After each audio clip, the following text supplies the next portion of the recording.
Assalamu alaikum students. Hope you are all doing well. Today we are going to start our chapter number 2 as we was completed our chapter number 1 in the last lecture. So chapter number 2 is the atomic structure. As the name indicates, atomic structure. Atomic means atom and structure means its appearance, how it looks. So start our chapter. Elements are different from one another. Elements एक दूसरे से मुख्तलिफ होते हैं.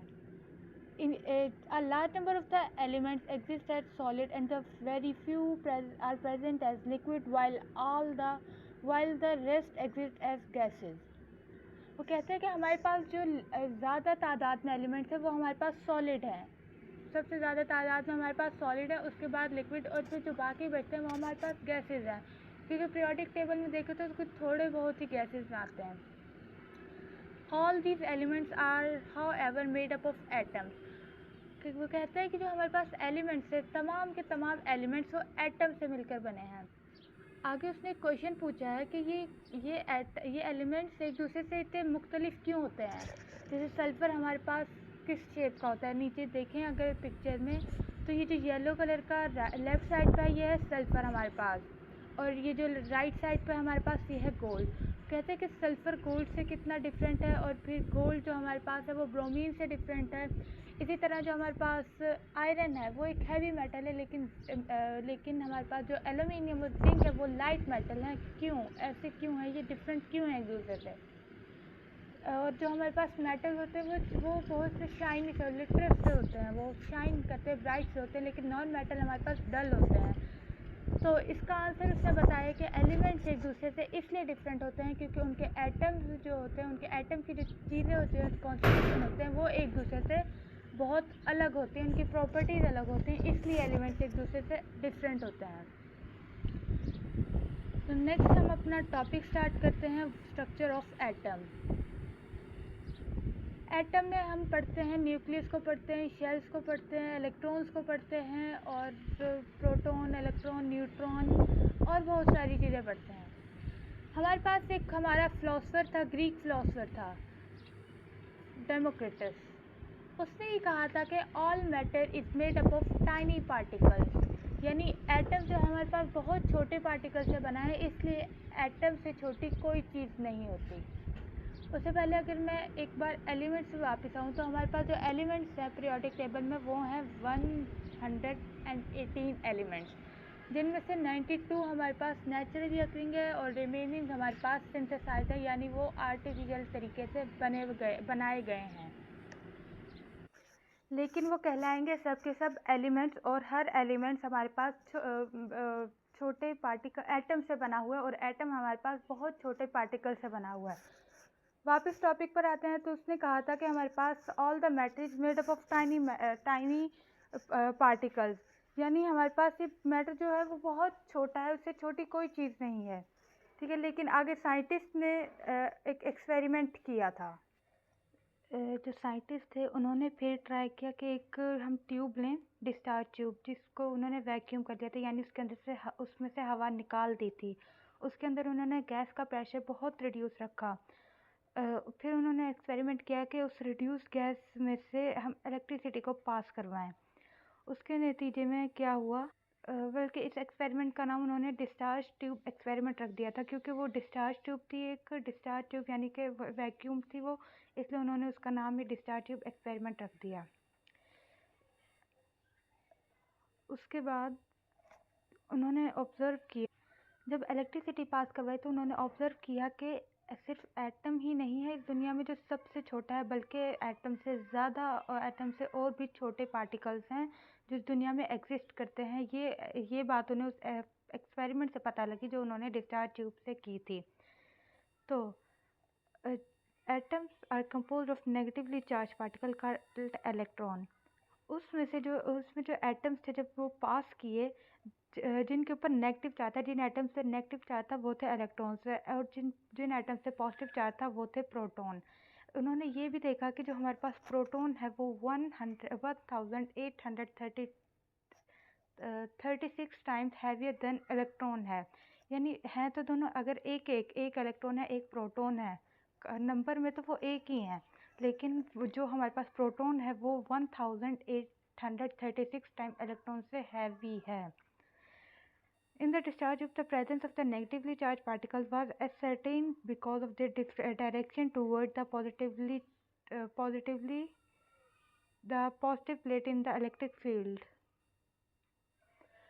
Discharge tube में उन्हें पता लगा कि जो नेगेटिव चार्ज हैं उनकी प्रेजेंस पॉजिटिव प्लेट से टकराने की वजह से हुई है, क्योंकि देखिए आप लोगों ने फिज़िक्स में पढ़ा होगा, अभी तो नहीं, खैर पढ़ेंगे आप लोग, चलें, जो हमारे पास सेम चार्जेस होते हैं वो हमेशा रिपेल करते हैं, लेकिन जो नेगेटिव चार्जेस होते हैं वो हमेशा अट्रैक्ट करते हैं। आपने मैग्नेट को देखा होगा, उसके अगर हम दोनों नॉर्थ पोल को या साउथ पोल को हम एक साइड से अटैच करना चाहें तो वो नहीं होंगे, वो पलट जाएंगे, लेकिन ऑपोजिट साइड उनकी हमेशा अटैच हो जाती है।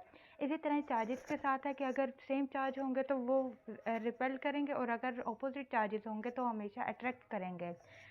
तो डिस्चार्ज ट्यूब में हमें ये पता लगा कि जो नेगेटिव चार्ज हैं वो है पॉजिटिव प्लेट की वजह से, वो एटम पॉजिटिव प्लेट से टकराए थे, इसलिए उनके ऊपर नेगेटिव चार्ज है, और इसी तरह ही पॉजिटिव चार्ज नेगेटिव प्लेट की वजह से हैं।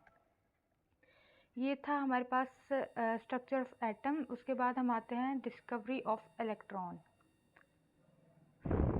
एक बार बुक पर आते हैं जी, ये देखें, ये हमारे पास थे डिस्चार्ज ट्यूब, ये जो नीचे लगा हुआ है, ये देखें, ये जो हमारे पास ये वाली चीज़ है रेड कलर का, ये हमारे पास मैग्नेट है, ये बैटरी लगी हुई है हमारे पास, ये एनोड है, पॉजिटिव ये एनोड है, और नीचे हमारे पास कैथोड लगा हुआ है, ये बैटरी आ गई, उसके बाद ये रिपल्जन ऑफ एटम आ गए। ठीक है, चलें अपना टॉपिक स्टार्ट करते हैं। जो हमारे पास डिस्चार्ज ट्यूब थी वो एक हार्ड ग्लास था that provide with 2 metallic electrodes. उसमें हमारे पास वो ट्यूब थी, बहुत हार्ड थी, डिस्चार्ज ट्यूब थी, वैक्यूम थी, वो बहुत हार्ड थी, उसमें 2 इलेक्ट्रोड्स थे, पॉजिटिव और negative. A discharge tube is a hard glass tube provided with the 2 metallic electrodes and a vacuum pump to evacuate the gas present in it. वही बात कि उसको हमने वैक्यूम पंप यूज़ किया कि सारी गैस को निकाल नहीं थी, मतलब थोड़ी सी उसमें थी, बहुत रिड्यूस्ड गैस थी उसमें। जब हमने उसको अपना वोल्टेज दिया, जब बैटरी में वोल्टेज किया तो हमारे पास जो गैस का प्रेशर था, गैस को हमने वोल्टेज दिया, तो जो हमारे पास उसमें वो थे पॉजिटिव इलेक्ट्रोड्स थे, वो ग्लो करना स्टार्ट हो गए। जब हमने उसके डिस्चार्ज ट्यूब के अंदर लो प्रेशर गैस को वोल्टेज दिया तो जो ट्यूब के अंदर हमारे पास पॉजिटिव इलेक्ट्रोड थे वो ग्लो करना शुरू कर गए, क्योंकि वो जो रेस थी वो निकल रही थी कैथोड रेस से, कैथोड यानी वो नेगेटिव थी, इसलिए वो पॉजिटिव की तरफ गई, तो वो पॉजिटिव जो इलेक्ट्रोड थे वो ग्लो करने लगे, इसीलिए उन रेस को कैथोड रेस कहा जाता है। ओके, क्योंकि कैथोड थी, अब उन्होंने कुछ तो शो करना था। ये इस बात का कैसे पता लगा था कि वो नेगेटिव थी, क्योंकि वो कैथोड था, और कैथोड हमेशा नेगेटिव होता है। ठीक है, in 1897 British physicist John Thomson studied the properties of the cathode rays by passing them through the oppositely charged electric plate. बात यहीं पे ख़त्म नहीं हो जाती, उसके बाद जे थॉमसन भी इनका नाम है, ये हमारे पास एक फिजिशियन थे, इन्होंने 1897 में दोबारा उसके ऊपर काम किया, और उन्होंने ये पता लगाया कि जो हमारे पास कैथोड रेज उसमें से पास होती है उसमें एक ऑपोजिट चार्ज भी है। The properties of the cathode rays by passing them through oppositely charge electric plate. उन्होंने ये देखा कि जो हमारे पास जो कैथोड से जो रेज निकल रही हैं वो पॉजिटिव प्लेट की तरफ जाएंगी, और वो नेगेटिव होंगी। जो पॉजिटिव की तरफ जो नेगेटिव प्लेट की तरफ गई वो पॉजिटिव थी, जो नेगेटिव पॉजिटिव की तरफ गए वो पॉजिटिव थे, और जो नेगेटिव की तरफ आए वो नेगेटिव चार्ज थे। Thomson also installed 2 magnets on the sides of the discharge tube and noticed that cathode rays was also diverted by the magnetic field. उन्होंने ये भी देखा कि देखें, ये यहाँ पे मैग्नेट लगा हुआ था, ये मैग्नेट लगा हुआ था यहाँ पे, उसने ये भी लगा के देखा और तब भी यही पता लगा के कैथोड रेज मैग्नेट से भी डाइवर्ट करती हैं। Thomson used the findings of his experiment calculate the mass to charge ratio of the cathode rays, which finally proved that cathode rays are in fact negatively charged material particles. उसने ये भी एक experiment से पता लगाया कि मास और charge की रेशियो क्या थी कैथोड रेज के हमारे पास। These particles were named as electrons क्योंकि वो नेगेटिव थे, इसलिए उनका नाम इलेक्ट्रॉन रखा गया। It was also shown that electrons are subatomic particles of the element।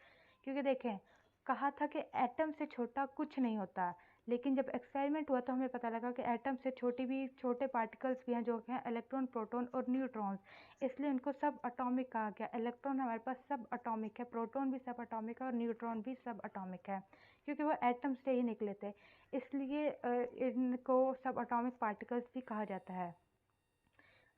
आपने अगर इसका लॉन्ग क्वेश्चन लिखना है, ये लॉन्ग क्वेश्चन आ सकता है, तो आपने हिस्ट्री भी बतानी है थोड़ी सी, कैथोड की अलग डेफिनेशन लिखनी है, इलेक्ट्रॉन्स की लिखनी है, उसके कैथोड्स के बारे में बताना है और डायग्राम भी इम्पोर्टेंट बनानी है। अच्छा, एक बार हम रेस के बारे में दोबारा बात कर लेते हैं। देखें, ये आ गई हमारी डायग्राम और ये आ गया हमारा पेन। देखिए स्टूडेंट्स, देखिए हमारे पास जो रेस थी वो निकल रही थी यहाँ से, ये था हमारा कैथोड रेस, ठीक है। यहाँ से जब रेस निकलती गई, अब देखिए पता लग रहा है कि कैथोड से निकल रही, क्योंकि कैथोड होता है नेगेटिव चार्ज, नेगेटिव, तो यानी हमारे पास जो था एटम नेगेटिव था। अब वो गई पॉजिटिव की तरफ, ठीक है, रिपेल कर गई। अब हमें ये कैसे पता, ये हो गया हमारे पास कैथोड रेस, कैथोड के पास हमारे पास नेगेटिव चार्ज था, ये एक बात होगी। दूसरी बात, हमें कैसे पता लगा कि पॉजिटिव कब थी, जब हमारे पास वो एटम निकलता जा रहा है और वो पॉजिटिव की तरफ गया, वो रिपेल कर गया, लेकिन जब वो नेगेटिव की तरफ गया तो इसी तरफ आ गया, यानी जो जिसने पॉजिटिव से रिपेल किया वो था नेगेटिव चार्ज, और जिसने हमारे पास नेगेटिव से रिपेल किया वो था हमारे पास पॉजिटिव चार्ज, ठीक है। और जिसने किसी तरफ भी नहीं गई वो हमारे पास था न्यूट्रल, यानी वो हमारे पास न्यूट्रॉन। एक हो गया हमारे पास इलेक्ट्रॉन, एक हो गया इलेक्ट्रॉन जिसके पास नेगेटिव चार्ज था, एक हो गया प्रोटॉन जिसके पास पॉजिटिव चार्ज था, और तीसरा हो गया न्यूट्रल, यानी उसके पास कोई चार्ज नहीं था। तो स्टूडेंट्स, ये था आज का हमारा लेक्चर। होप सो आपको ये समझ आया होगा, और अगर कोई बात समझ नहीं हो तो आप कमेंट सेक्शन में पूछ सकते हैं। इसके बाद हम पढ़ेंगे डिस्कवरी ऑफ प्रोटॉन और डिस्कवरी ऑफ न्यूट्रॉन। फिर हम अपने चैप्टर को जल्दी से कवर करने की कोशिश करेंगे। तब तक के लिए अल्लाह हाफिज़।